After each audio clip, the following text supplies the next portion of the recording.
Hello student. तो आज जो है प्रीवियस 42 ईयर आईआईटी जेई का चैप्टर स्टीरियो आइसोमर का सेक्शन डी से क्वेश्चन नंबर 9 से स्टार्ट करेंगे। पिछले लेक्चर में क्वेश्चन नंबर 8 तक कंप्लीट कर दिए थे डिस्कशन सॉल्यूशन जो है।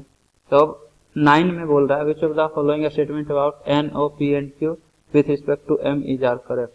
तो आपके पास M N O P Q का स्ट्रक्चर दिया हुआ है और कौन सा स्टेटमेंट करेक्ट है ये बताना है।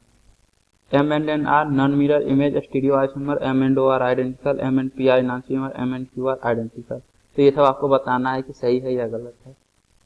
तो सबसे पहले तो M और N और O इसका आप क्या कीजिए, फिशर प्रोजेक्शन बनाइए। तो फिशर प्रोजेक्शन के लिए सबसे पहले तो ये जो बॉन्ड है ये दोनों बॉन्ड को रोटेट कीजिए और इस तरह से रोटेट कीजिए कि कन्फर्मेशन में CH3 भी ऊपर आ जाए और Cl भी ऊपर आ जाए। तो Cl ऊपर आ जाएगा तो 180 डिग्री रोटेट करना पड़ेगा, मतलब OH इस तरफ से इस तरफ आ जाएगा। तो इस तरफ OH आ जाएगा और इस तरफ H आ जाएगा। सिमिलरली CH3 को भी ऊपर कर दीजिए मिथाइल ग्रुप। तो OH जो है इस तरफ आ जाएगा और H रोटेट करके इस तरफ आ जाएगा। तो OH इस तरफ और H इस तरफ। अब इसका फिशर प्रोजेक्शन बना दीजिए। तो फिशर से जब न्यूमैन बनाते थे तो ये अपर कार्बन रहता था, मतलब फिशर में ये वाला ही अपर कार्बन रहेगा। तो अपर कार्बन से CH3 अटैच रहेगा और ये लोअर कार्बन है तो लोअर कार्बन से क्लोरीन अटैच रहेगा। अब अपर कार्बन में राइट साइड में OH है, लेफ्ट साइड में H है। तो राइट साइड में OH और लेफ्ट साइड में H और लोअर कार्बन में भी राइट में OH है और लेफ्ट में H है। तो ये आपका M का फिशर प्रोजेक्शन हो गया। सिमिलरली आप NOPQ का भी फिशर प्रोजेक्शन बनाइए। तो देखिए सबसे पहले मिथाइल और क्लोरीन के बॉन्ड को ऊपर कीजिए। तो क्लोरीन ऊपर होगा तो OH इस तरफ आ जाएगा और H इस तरफ आ जाएगा, ये बॉन्ड है। सिमिलरली CH3 जब ऊपर होगा तो OH इस तरफ आ जाएगा और H इस तरफ आ जाएगा, मतलब 180 डिग्री जब रोटेट कीजिएगा तब। तो ये HOH CH3 को हटा दीजिए। अब ये फ्रंट कार्बन है, ये बैक कार्बन है। तो फिशर प्रोजेक्शन में अपर कार्बन ये वाला होगा, इससे Cl अटैच्ड है और लोअर कार्बन से CH3। दोनों अपर में जो है उसको ऊपर और नीचे डाल दीजिए। इसी तरह से तो करते थे फिशर से साहॉर्स के लिए, जो ऊपर और नीचे रहता था दोनों को ऊपर डालते थे। तो इसमें दोनों ऊपर है तो उसको ऊपर और नीचे डालेंगे। अब OH राइट साइड में है तो यहाँ से OH राइट साइड में, लेफ्ट साइड में H। सिमिलरली यहाँ से भी OH यहाँ पे था तो लेफ्ट साइड में ये H है। तो OH इस तरफ आएगा और H लेफ्ट साइड में। नेक्स्ट क्लोरीन तो ऊपर ही है, मिथाइल को ऊपर कर दीजिए इसमें। तो OH इस तरफ आ जाएगा और H इस तरफ आ जाएगा। तो फिर से फिशर प्रोजेक्शन बना दीजिए O का भी। तो MnO में CH3 ऊपर होगा, अपर कार्बन से CH3 और लोअर कार्बन से क्लोरीन और अपर कार्बन से राइट साइड में OH है, इधर राइट साइड और इसमें भी राइट साइड में OH है और इधर H इधर H। तो ये O हो गया। इसके बाद फिर P और Q का भी फिशर प्रोजेक्शन बनाइए। तो सबसे पहले तो CH3 और क्लोरीन दोनों को ऊपर कर दीजिए और ये आपका अपर कार्बन होता है। तो अपर कार्बन से CH3 और लोअर कार्बन से क्लोरीन। जब ये क्लोरीन ऊपर होगा तो OH इस तरफ आ जाएगा और ये जो H है वो इस तरफ आ जाएगा। ये दोनों H हटाइए और क्लोरीन ऊपर चला गया।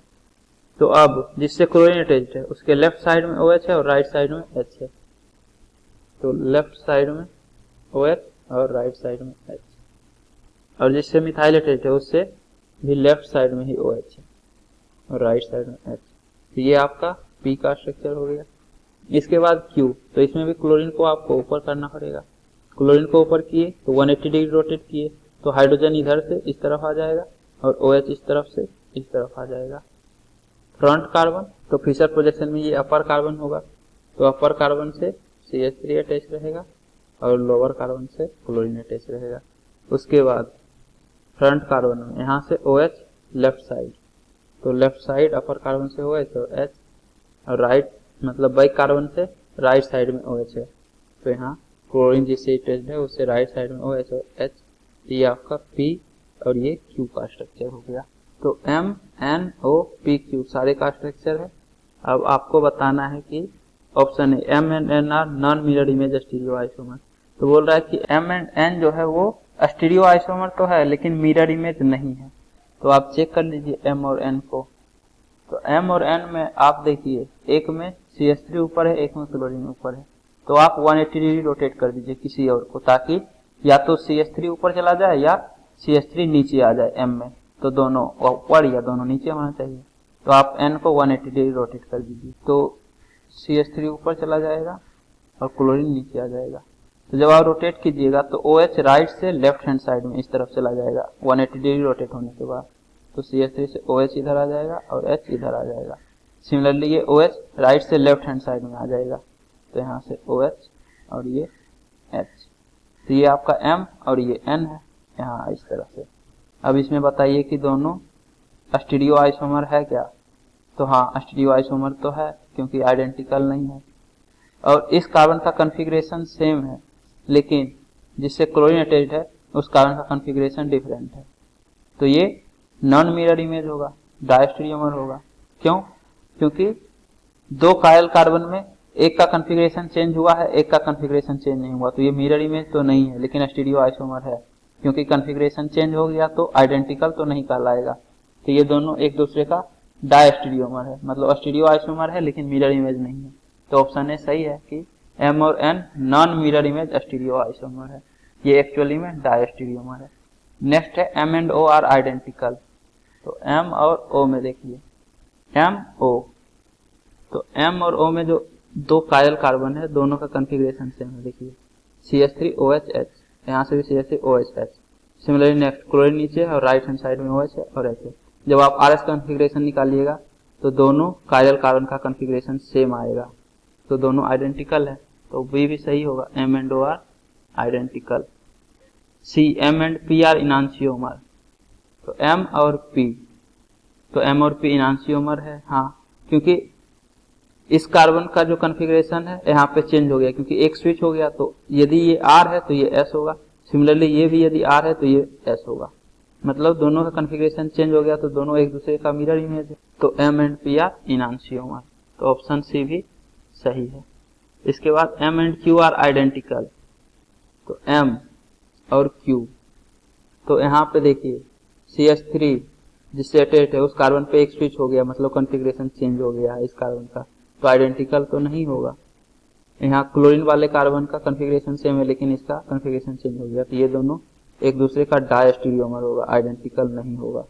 तो ऑप्शन डी नहीं होगा। इसका आंसर ए बी सी है। इसके बाद नेक्स्ट क्वेश्चन है the structure of D plus glucose is. तो D प्लस ग्लूकोज का स्ट्रक्चर दिया हुआ है, L माइनस ग्लूकोज का स्ट्रक्चर पूछ रहा है।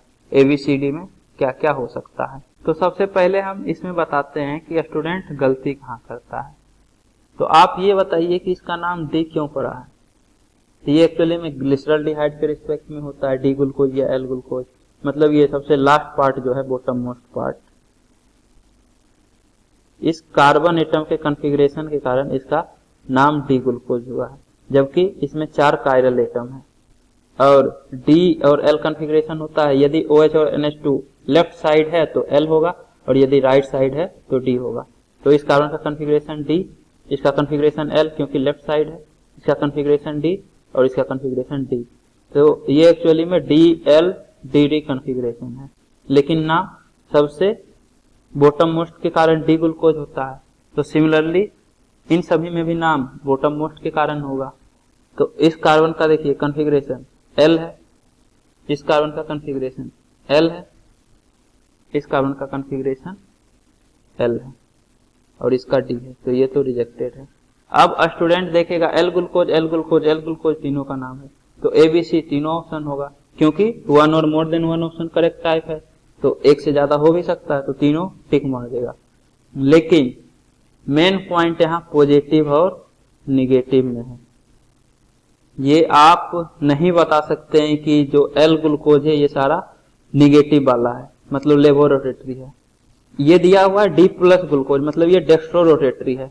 और ये बात आपको पता है कि प्लस और माइनस ये एक्सपेरिमेंटल फैक्ट है। आप बस ये पॉइंट बता सकते हैं कि अगर कोई डेक्स्ट्रो रोटेटरी है तो उसका मिरर इमेज हमेशा लेबोरोटेटरी होगा। और यदि कोई लेवो रोटेटरी है तो उसका मिरर इमेज हमेशा डेक्ट्रो रोटेटरी होगा। इसके अलावा कोई भी कंपाउंड यदि एट रेंडम दे दिया तो वो पॉजिटिव है या निगेटिव ही आप नहीं बता सकते हैं। इसीलिए यहाँ पे स्ट्रक्चर देना पड़ा ताकि जब भी ये प्लस है तो माइनस वाला इसका मिरर इमेज होगा। मतलब हो सकता है इन सभी में तीनों लेबोरेटरी हो, ये जो एल ग्लूकोज है, लेकिन आप कंफर्म नहीं बता सकते हैं क्योंकि इसका मिरर इमेज के बारे में आपको पता नहीं है। सिर्फ ये डी प्लस ग्लूकोज के बारे में पता है कि ये डेक्स्ट्रो रोटेटरी है, मतलब इसका मिरर इमेज जो एल होगा वो एल माइनस होगा। तो एल ग्लूकोज तो ये तीनों है, लेकिन एल और लेवो मतलब निगेटिव ऑप्टिकल रोटेशन शो करने वाला इसका मिरर इमेज ही होगा। तो डी एल डी डी, तो इसका मिरर इमेज क्या होगा? L D L L. तो ये कॉन्फ़िगरेशन होना चाहिए, इसी के बारे में आप बता सकते हैं कि ये एल माइनस ग्लूकोज एकदम श्योर है। बाकी हो भी सकता है, नहीं भी हो सकता है, तो उसको टिक मारना नहीं है। तो अब कॉन्फ़िगरेशन देख लीजिए, एल डी एल एल। तो डी एल डी डी का मिरर इमेज है, ये एल इसी कार्बन का है, तो ए आंसर होगा सही। इसमें देखिए डी एल डी एल, तो ये मिरर इमेज नहीं है डी एल डी डी का, तो इसके बारे में आप कंफर्म नहीं बता सकते हैं कि ये एल माइनस ग्लूकोज ही है। एल ग्लूकोज तो है लेकिन माइनस है या प्लस है ये कंफर्म नहीं है। सिमिलरली इसमें भी ये मिरर इमेज नहीं है, ये एल एल है, जबकि डी प्लस ग्लूकोज में सेकेंड कार्बन एटम का कॉन्फ़िगरेशन एल है, तो मिरर इमेज तो एल का एल नहीं हो सकता, वो डी होगा, मतलब इसका कॉन्फ़िगरेशन चेंज नहीं हुआ। तो इसमें आप कंफर्म नहीं बता सकते हैं कि ये निगेटिव ही होगा क्योंकि ये मिरर इमेज नहीं है डी प्लस ग्लूकोज का। है तो ये भी एल ग्लूकोज, तो एल माइनस ग्लूकोज के बारे में आप कमेंट नहीं कर सकते हैं कि ये एल माइनस ही है, तो सिर्फ आंसर ए होगा इसका। तो ये क्वेश्चन एक्चुअली में कंफ्यूजन प्रोड्यूस करने के लिए दिया जाता है ताकि बच्चे कंफ्यूज हो जाएं एग्जाम हॉल में और गलत कर दें इस टाइप के क्वेश्चन। तो अगर अच्छे से आपका कॉन्सेप्ट क्लियर है तो कंफ्यूजन का कोई बात ही नहीं है। जो अगर एक ऑप्शन आ रहा है तो एक ऑप्शन टिक मार के आगे बढ़ेंगे, गलत करने का क्या मतलब बन जाता है, फालतू में नेगेटिव मार्किंग हो जाएगा। ऐसा जरूरी थोड़ी है कि मोर देन वन ऑप्शन है तो हमेशा एक से ज्यादा ऑप्शन ही सही होगा, हो सकता है सिर्फ एक ही ऑप्शन सही हो, तो इसलिए कंफ्यूज नहीं होना है। ये क्वेश्चन इस टाइप का मोर देन वन ऑप्शन में दिया ही इसलिए गया था ताकि बहुत सारे बच्चे गलती करते हैं इसमें। सेक्शन डी कंप्लीट हो गया, अब सेक्शन ई सब्जेक्टिव क्वेश्चन देखेंगे। तो सेक्शन ई का फर्स्ट क्वेश्चन है, right the structure of all possible isomer of dichloroethene, which of them will have zero diformate. तो आपको सबसे पहले तो डाइक्लोरोइथीन का टोटल पॉसिबल आइसोमर बताना है। तो सबसे पहले स्ट्रक्चरल आइसोमर, तो ethene carbon double bond carbon. अब क्लोरीन अटैच करने का दो पॉसिबिलिटी है स्ट्रक्चर में, एक तो दोनों क्लोरीन सेम कार्बन एटम से रहे तो यहाँ हाइड्रोजन हो जाएगा। दूसरा पॉसिबिलिटी है कि एक एक क्लोरीन दोनों कार्बन एटम पे रहे तो यहाँ हाइड्रोजन। तो ये दो स्ट्रक्चरल आइसोमर होगा, 1,1 डाइक्लोरोइथीन और 1,2 डाइक्लोरोइथीन, ये स्ट्रक्चरल है। अब इसमें स्टीरियो आइसोमर देखिए, तो यहाँ पे तो स्टीरियो पॉसिबल नहीं है, ज्योमेट्रिकल आइसोमर। क्यों? क्योंकि डबल बॉन्ड कार्बन के लोग दो सेम एटम अटैच्ड है, तो इसलिए जीआई शो नहीं करेगा। लेकिन ये 1,2 डाइक्लोरोइथीन तो जीआई शो करेगा। क्यों? क्योंकि देखिए डबल बॉन्ड कार्बन से डिफरेंट एटम अटैच्ड है, हाइड्रोजन क्लोरीन डिफरेंट, सिमिलरली इस कार्बन से भी दो डिफरेंट एटम अटैच्ड है, तो ये जीआई शो करेगा।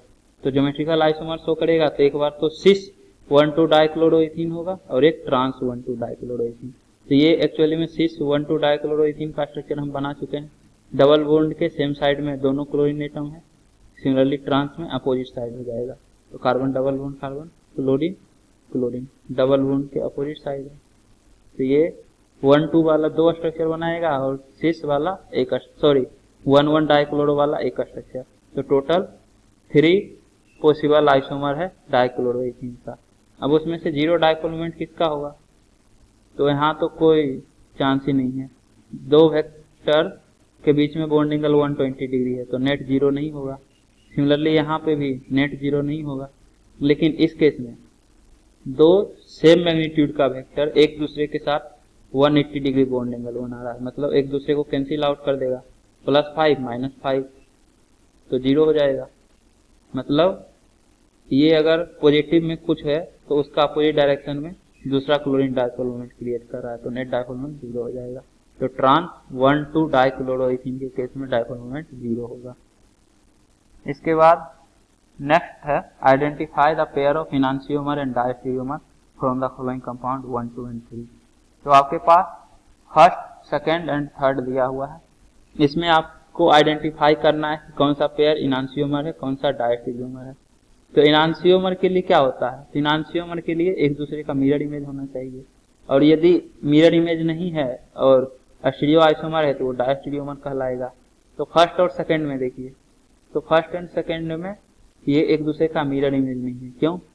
क्योंकि इस कार्बन का तो ये जो कायरल कार्बन है इसका ये मिरर इमेज वाला पार्ट है, लेकिन सेकंड कार्बन है इसका कॉन्फ़िगरेशन चेंज नहीं हुआ। जो कॉन्फ़िगरेशन इसमें है वही कॉन्फ़िगरेशन इसमें भी है। तो कॉन्फ़िगरेशन चेंज नहीं हुआ तो मिरर इमेज नहीं है। मिरर इमेज के लिए पूरा मॉलिक्यूल का मिरर इमेज बनना चाहिए ना। हाफ का मिरर इमेज बन जाएगा, हाफ एज इट इज रहेगा, तो थोड़ी ना मिरर इमेज बोलेंगे उसको। तो 1 और 2 डायस्टेरियोमर कहलाएगा। सिमिलरली 1 और 3 का देख लीजिए, तो ये कायरल कार्बन, इसका भी कॉन्फ़िगरेशन चेंज हो गया और इस कार्बन का भी कॉन्फ़िगरेशन चेंज हो गया। मतलब जितना कायरल कार्बन है सबका कॉन्फ़िगरेशन चेंज हो गया, मतलब फर्स्ट का मिरर इमेज थर्ड है। तो 1 और 3 इनांशियोमर कहलाएगा क्योंकि एक दूसरे का मिरर इमेज है। इसके बाद नेक्स्ट ये दोनों में फाइंड आउट करना है 2 और 3 में। तो सिमिलर बात हो जाएगा, इन दोनों में इस कार्बन का कॉन्फ़िगरेशन चेंज हुआ था, इसका एज इट इज था, इन दोनों में इस कार्बन का कॉन्फ़िगरेशन चेंज हो गया, इसका एज इट इज है। मतलब इसमें भी हाफ पार्ट का तो मिरर इमेज बन गया लेकिन हाफ पार्ट का नहीं बना है। तो मिरर इमेज के लिए पूरा मॉलिक्यूल का मिरर इमेज बनेगा।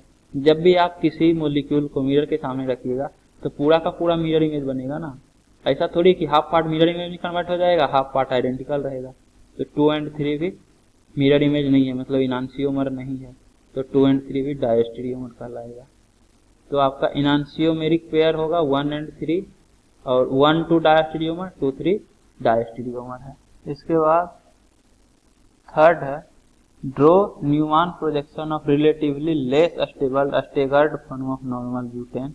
The reason of low stability of this form is van der Waal repulsion, torsional strain और बोथ। तो नॉर्मल ब्यूटेन का आपको relatively less stable staggered form बनाना है। तो सबसे पहले तो स्टेगर्ड फॉर्म 2 होता है, एक तो गॉच होता है और एक एंटी होता है। तो एंटी फॉर्म स्टेबल होता है, क्यों? क्योंकि दो बड़ा ग्रुप CH3 और CH3 एक दूसरे के अपोजिट साइड होता है एंटी फॉर्म में, तो इसलिए वैन डर वाल स्ट्रेन, टॉर्सनल स्ट्रेन ये सब कम होता है तो स्टेबिलिटी ज्यादा होता है। रिपल्सन कम होगा तो स्टेबल ज्यादा होगा। तो गॉच फॉर्म बनाना है आपको, लेस स्टेबल स्टेगर्ड फॉर्म। तो आप CH3 CH2 CH2 CH3 इसमें सेकेंड और थर्ड के लॉन्ग न्यूमैन प्रोजेक्शन बनाइए। तो ये आप डॉटेड से सेकेंड को रिप्रेजेंट कर दीजिए और सर्कल से थर्ड कार्बन एटम को रिप्रेजेंट कर दीजिए। तो सेकेंड से भी एक मिथाइल ग्रुप है और 2 हाइड्रोजन ग्रुप है, और थर्ड कार्बन से भी एक मिथाइल 2 हाइड्रोजन, लेकिन गॉच फॉर्म बनाना है। मतलब डाइहेड्रल एंगल CH3 CH3 के बीच में 60 डिग्री रहने दीजिए। ये CH3 फिर हाइड्रोजन फिर हाइड्रोजन। तो ये जो है relatively less stable staggered form है नॉर्मल ब्यूटेन का। इसके बाद अगले लेक्चर में क्वेश्चन नंबर 4 से कंटिन्यू करेंगे। तो उम्मीद करता हूँ कि आपको ये वीडियो पसंद आई होगी। यदि आपको ये वीडियो पसंद आई है तो इसे लाइक करें, कमेंट करें और अपने दोस्तों के बीच शेयर करना ना भूलें। Thank you.